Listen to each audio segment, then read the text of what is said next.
Alright fellas, it's time for some tips about animating practical blaster effects. First of all, you're gonna need a flashlight. Just about any flashlight will work.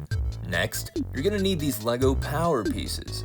Then, finally, you're gonna need sticky tack. I use the white Scotch brand. And here's what the effect we're animating looks like.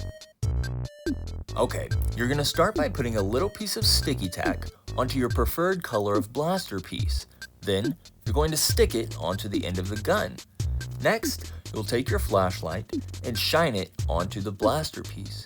It helps to move the flashlight around until you can get the perfect angle where it glows really nicely.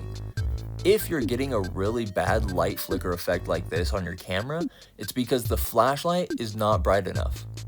Next, I'll take a little Lego piece that matches the same color as the muzzle flash. I think it's just a nice little extra detail that looks like a spark or something. To create the impact from the gun recoil, I'll take the minifigure's arm off and stick it back on with sticky tack. And then I'll move the minifigure's arm backwards on the same frame as the muzzle flash. Also, if you want to animate the effect of a blaster bolt hitting something, it's the exact same process, except I'll use two little Lego bricks that look like sparks and use sticky tack and stick them on for one frame after the impact.